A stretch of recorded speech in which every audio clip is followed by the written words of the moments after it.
Bonjour à toutes et tous. Une nouvelle fois, je suis très heureuse d'être avec vous pour un nouvel épisode de notre podcast Women in Accenture.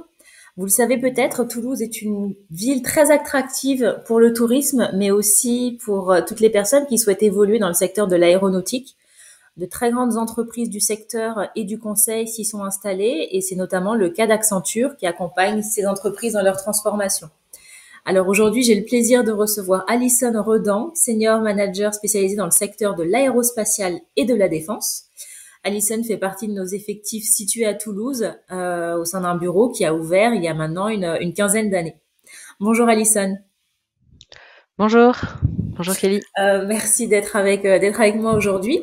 Tu es donc chez Accenture depuis un peu plus de 10 ans. Est-ce que tu peux me parler de ton parcours?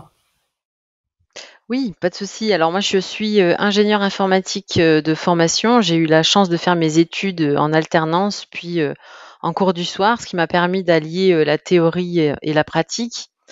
Grâce à cela, j'ai occupé des postes différents qui me permettent encore aujourd'hui d'avoir une vision globale et de maîtriser les différentes phases de développement d'un projet informatique, de la rédaction de cahier des charges à la maintenance, en passant par le support, les étapes de conception, développement et déploiement. Et ça fait maintenant 11 ans que je suis chez Accenture. J'ai contribué au développement de grands projets de transformation informatique dans l'aéronautique, dans un contexte international, afin d'accompagner mes clients dans leur transformation. Au quotidien, alors dans mon quotidien aujourd'hui, j'anime des équipes afin de répondre aux exigences de nos clients et de fournir un service de qualité, tout en assurant, en m'assurant le bien-être de mes équipes. Tu parlais justement du fait que tu es chez Accenture depuis 11 ans. Alors aujourd'hui, tu es senior manager. Et tu avais quel type de poste quand tu as intégré Accenture? Alors moi, j'ai commencé, alors je veux dire en bas de l'échelle, oui et non. J'ai commencé en tant que chef de projet informatique, mais plutôt côté technique. Donc j'ai eu la chance au cours de ces 11 dernières années d'évoluer et d'enrichir mon expérience, enfin mes expériences au sein d'Accenture. D'accord. Du coup, ça t'a permis d'évoluer, d'arriver jusqu'au poste que tu as aujourd'hui. Oui, tout à fait. Alors c'est vrai que quand on parle de Toulouse et de la région, même Occitanie, on parle beaucoup de l'aéronautique, avec de nombreuses entreprises qui sont présentes et beaucoup d'activités qui sont liées à ce secteur. Et c'est vrai que malheureusement, on retrouve quand même peu de femmes aujourd'hui dans ce secteur-là. De ton côté, comment s'est fait ce choix de carrière de travailler? Alors peut-être que c'était pas forcément en tête depuis toute petite de travailler dans l'aéronautique, mais justement, comment s'est opéré ton choix de carrière? Alors moi, j'ai toujours été intéressée par les sciences. J'ai fait mes études autour de ça. Et puis comme j'aimais les ordinateurs, je me suis orientée vers une année de fac maths informatique et j'ai découvert les algorithmes. Et ça a été le coup de foudre. C'est à ce moment-là que j'ai su que je voulais devenir ingénieur informatique du coup, et je me suis spécialisée dans la programmation. Et mon frère ayant suivi lui-même des études informatiques, c'était un petit peu facile pour moi et j'ai suivi ses traces. Alors après pour la partie aéronautique, étant à Toulouse, bon c'est un secteur qui est majoritaire ici. Donc ça a été un choix facile. Enfin, j'ai pas fait de démarche particulière pour intégrer ce domaine. Il s'est présenté à moi dès mon premier emploi, donc voilà.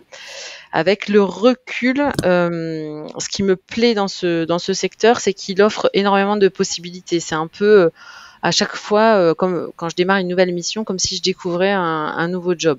Donc j'ai eu la chance, comme je vous le disais, d'exercer depuis que je suis chez Accenture différents emplois.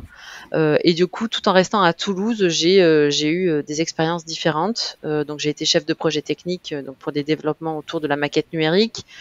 Avec mon équipe, on a développé les premières briques d'un outil de rationalisation des données pour designer les avions, pour qu'elles soient plus accessibles aux utilisateurs. J'ai eu la chance de développer une offre de training autour de la 3D expérience, autour du PLM, qui incluait des développements de e-learning. Ici, à ce moment-là, j'ai eu l'impression de développer des dessins animés, de travailler pour Pixar, tu vois. Donc c'est vraiment très très varié. Et là, plus récemment, j'ai intégré une nouvelle équipe et l'objectif, c'est de développer des sites web et des applications mobiles qu'on déploie sur les différentes plateformes type iTunes ou Android. Donc c'est vraiment des opportunités très variées et ce domaine de l'aéronautique, alors combiné pour le coup, pour ma part à l'informatique, ça permet vraiment de ouais, de varier nos jobs, de varier nos missions. Alors, je retiens que tu as eu une espèce de coup de foudre pour les maths et les sciences, c'est ça? Alors, pour les algorithmes informatiques. D'accord. Mais justement, enfin, c'est assez particulier, je trouve. Est-ce que tu peux nous en dire un peu plus? Qu'est-ce qui t'a plu dans les algorithmes? Alors, je pense que c'était le côté. Alors, il y a eu différents aspects. Alors, dans l'algorithme, ce que j'aime beaucoup, c'est la logique qu'on met derrière, qui est finalement binaire. Hein, dans le toute façon, l'informatique est un langage de programmation assez binaire.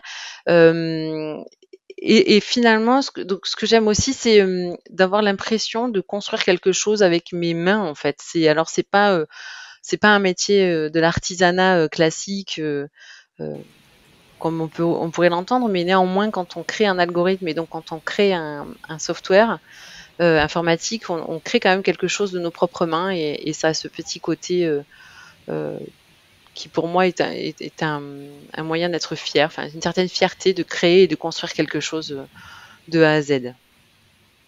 Ouais, ben j'imagine. Et tu parlais tout à l'heure il y avait une partie un peu aussi de ton boulot. Tu disais que ça ressemblait peut-être un petit peu aux créateurs et aux créatrices de Pixar. Qu'est-ce que tu veux dire par là? Alors en fait, j'ai découvert le développement de e-learning il y a pas très très longtemps et en fait enfin, depuis le début de ma carrière, j'étais plutôt dans le développement d'applications ou de projets de software, donc des softwares type alors si je prends des exemples simples, type Word ou type des Mhm. applications de téléphone, comme on peut connaître Facebook, etc. Et, hum, et quand j'ai eu ce projet de création d'offres de training et notamment de création d'e-learning, bon, bah, j'ai découvert la partie où on doit faire des storyboards, donc on doit réfléchir à comment va se construire le e-learning. Dans un premier temps, il faut définir ben, la spec, quoi, hein, sauf que ça s'appelle pas une spécification, ça s'appelle un storyboard dans le jargon de ce domaine-là. Et le storyboard, il doit vraiment expliquer bah, qu'est-ce qui va se passer à l'écran de la personne qui va suivre cet e-learning. Donc, à quel moment la question elle apparaît, comment les réponses sont illustrées, est-ce qu'on met des images, est-ce qu'on met des animations, est-ce qu'on met de la voix, et donc tout ça, il faut le définir en amont avant d'attaquer la phase de développement pur. Et c'est en ça que je trouvais ça drôle et comparable au développement d'un dessin animé Pixar. Ok, je comprends mieux. Un peu comme des planches qui permettent de décrire en image Exactement, un peu tout le déroulé du e-learning. exactement. Comme si on faisait une BD. C'est ça. Bon, bah, l'aéronautique peut mener potentiellement à des activités un peu de BD. C'est plutôt cool. C'est ça. C'est vraiment varié. Chez Accenture, on met vraiment tout en œuvre pour que chaque collaborateur et collaboratrice se sentent bien, se sentent épanouis. Et tu le disais tout à l'heure aussi, puisse grandir, parce que ça fait quand même 11 ans que tu es chez Accenture et tu as pu gravir les échelons. Ça passe notamment par un équilibre entre la vie professionnelle et personnelle. De ton côté, est-ce que tu as des conseils, des astuces à nous donner pour bah, justement garder cet équilibre? Alors oui, des astuces, j'en ai ou des conseils, je peux en donner. Alors, ce qui est important pour moi, c'est de rappeler que la notion d'équilibre vie pro, vie perso, elle est propre à chacun. Il n'y a pas, c'est pas l'équilibre que moi dont moi j'ai besoin, c'est pas forcément l'équilibre dont tu auras besoin toi, Kelly. Donc il faut Oui, vraiment s'approprier cette notion d'équilibre vie pro vie perso parce qu'elle va pas forcément être la même pour tout le monde et c'est pareil. Souvent on associe l'équilibre vie pro enfin la partie perso pour mon cas à la maman qui doit s'occuper mm, enfin qui doit ou qui veut s'occuper de ses enfants. La vie perso, ça peut être aussi le temps qu'on veut consacrer à nos amis, à nos activités sportives, etc. Donc, c'est vraiment une notion, cette notion d'équilibre, elle est vraiment spécifique et propre à chacun. Donc, il faut vraiment pas s'arc-bouter et vouloir être comme les autres. Il faut vraiment se l'approprier et se la définir personnellement. Alors, me concernant, pour maintenir mon équilibre, j'essaye de m'organiser pour pouvoir passer du temps avec mes enfants. Hein. Donc, j'ai deux petits garçons.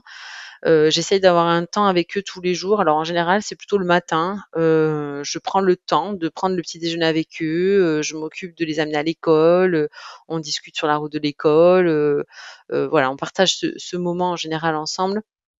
J'essaye aussi d'avoir un moment avec eux le soir, avec un temps calme, un temps pour leur lire une histoire. Enfin voilà, passer du temps alors un petit peu tous les jours et surtout de qualité. Et alors ce que j'essaye aussi de faire, c'est de me décharger les activités on va dire, qui sont pas fun. Alors, oui, même si, donner un bain, ça peut être fun à un certain âge, moi j'ai mon grand qui a 8 ans, il prend plus le bain, il prend une douche et ça le saoule plutôt qu'autre chose d'aller prendre la douche, hein, donc voilà, j'essaie de déléguer cette partie, on va dire, moins fun, alors, à mon mari ou à ma mère ou à ma belle-mère, mais voilà. J'ai la chance d'être bien entourée en tout cas. Ce que j'ai aussi mis en place, c'est le télétravail le mercredi. Alors moi, je suis en mhm, télétravail depuis longtemps, hein, depuis presque 8 ans maintenant, depuis que j'ai mes enfants. Le mercredi, c'est quelque chose qu'Accenture a su me proposer, enfin accepter très rapidement quand je suis devenue maman. Hein. Donc c'est pas du tout lié au Covid. On est chez Accenture, on mhm. a cette flexibilité du travail qui existe déjà depuis très longtemps. Et donc pour moi, c'est le mercredi, je travaille à la maison si possible. Alors après, c'est vrai que si j'ai une réunion importante ou quoi, je vais m'arranger hein, pour pouvoir y assister quand même en présentiel s'il le faut. Mais en tout cas, j'essaye d'avoir ce temps le mercredi pour pouvoir aller récupérer le midi, déjeuner avec eux. C'est un petit peu notre moment, on va dire, d'intimité. On n'est que tous les trois en tête à tête. Il n'y a pas papa et c'est un moment un peu personnel entre nous. Et ensuite, j'ai ma nounou ou ma belle-mère qui prend le relais l'après-midi pour que je puisse travailler tranquillement sans les avoir dans les jambes, comme on dit. Voilà. Après, donc ça, c'était mon côté maman pour équilibrer ma vie pro et ma vie de maman. Après, j'ai aussi une vie de femme et je fais de la natation. J'aime bien aller courir Mhm. et j'essaie de me fixer des temps dans la semaine pour pouvoir faire ces activités-là aussi. Alors, pour courir, en général, je privilégie le midi, mais mon cours de natation, je suis inscrite dans un club, c'est le jeudi soir et mes équipes sont au courant de ces moments qui sont importants pour moi. Ils savent comment je fonctionne et ils savent que ce sont mes rituels et du coup, on s'adapte tous par rapport à ça. Belle organisation. C'est vrai que la vraie pause, la vraie coupure du midi, ça fait vraiment du bien et on le sent sur le reste de la journée après. Ouais, ouais. Tu disais que tu es senior manager, donc tu es amené à diriger une équipe. Ton équipe est au courant que tu as ton rythme. De ton côté, comment est-ce que tu fais pour que le reste de ton équipe s'adapte dans cette organisation et puisse elle aussi trouver cet équilibre? Alors, c'est ce que je disais un petit peu, je pense que c'est très important. Alors, je pense que le leader d'aujourd'hui doit montrer l'exemple, en fait. Donc, c'est pour ça que c'est très important pour moi de partager mes tips ou en tout cas mon agenda, comment je m'organise avec mon équipe pour qu'ils voient que, ben oui, je suis senior manager, mais pour autant, ben, j'essaye d'avoir cet équilibre, en tout cas celui qui me convient. Et je pense que c'est important de leur montrer l'exemple, comme par exemple aussi sur les mails. J'essaye d'éviter d'envoyer des mails au-delà de 19 heures. Je préfère les planifier, tu sais, pour que ils soient envoyés le lendemain Oui. matin à partir de 9 heures ou 8h30 éventuellement. encore dans l'objectif de montrer le bon exemple et pas le mauvais exemple. J'ai pas envie que mes équipes se disent oh là là, ma responsable elle m'envoie des mails après 19h, il faut que je fasse comme elle. Oui. Si je fais pas comme elle, qu'est-ce qu'elle va penser? Elle va penser que je travaille pas assez, etc. Non, en fait, ça pour moi c'est dépassé. Il faut plus penser comme ça. Il faut qu'en tant que leader, on montre l'exemple. Moi, la priorité que j'ai, c'est que mes équipes elles se sentent bien. Qu'elles soient bien dans leur tête, dans leur corps, dans leur esprit. On a ça chez Accenture, hein, tu sais, avec le programme alors qui Oui. s'appelait Truly Human, maintenant Make It Together, où on fait attention à ce que nos équipes elles soient bien dans leur body, mind and soul. Euh, le, je pense que l'atout majeur qu'on a, c'est si on prend soin de nos équipes seront un atout pour l'entreprise en fait. Si on est bien dans notre tête, normalement on est bien dans notre, si on est bien dans notre tête, on est bien dans notre travail et du coup c'est valorisant et c'est bénéfique pour tout le monde. Donc tu donnes l'exemple en tant que leader auprès de tes équipes. Et un autre exemple aussi qu'on pourrait suivre, c'est ton engagement. Puisque chez Accenture, on a un programme qui s'appelle LGBT+ Ally, donc allié, et tu en fais partie. Est-ce que tu peux nous en dire plus sur ton rôle d'allié auprès de cette communauté chez Accenture? Oui. Alors moi, effectivement, je suis une grande partisane de tout ce qui est inclusion et diversité, alors au sens large. Et encore une fois, je suis convaincue qu'on est plus fort grâce à cela et que c'est un vrai levier d'innovation et d'engagement de nos équipes.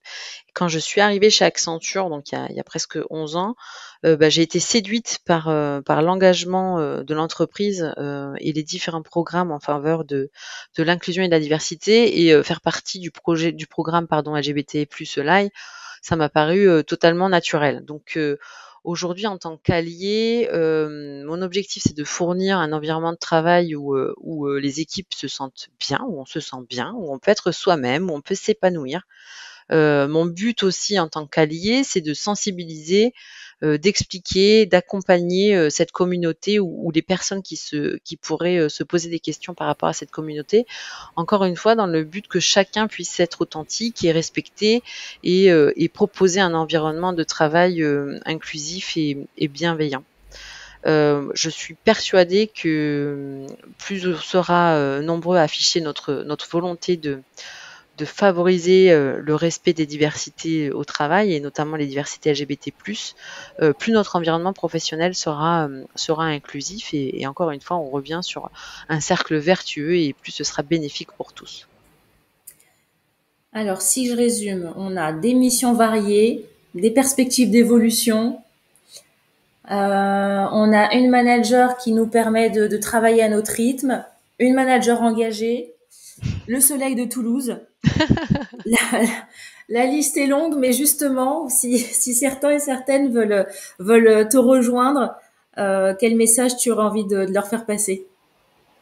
Alors le message que je voudrais faire passer, c'est que Accenture, c'est quand même plus de 600 000 talents, même un peu plus. J'ai pas les derniers chiffres avec les dernières acquisitions. On a tous une mission commune, c'est d'allier la technologie, l'ingéniosité humaine, mais tout ça, donc mettre tout ça au service du client, mais en assurant et en sécurisant le bien-être au travail, l'inclusion et la diversité.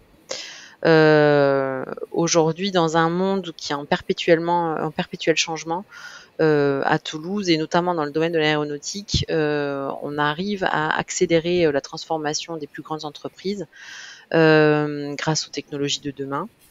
Si vous avez envie de travailler avec nous, si vous avez à cœur d'intégrer des équipes soudées qui partagent au quotidien leurs connaissances, qui ont envie de concrétiser de vraies améliorations, d'avoir des succès, si vous avez envie d'être entendu dans vos souhaits de carrière, de développement, d'accompagnement, pardon, n'hésitez pas, n'hésitez plus, rejoignez-nous, postulez et on en parlera tous ensemble et ce sera super.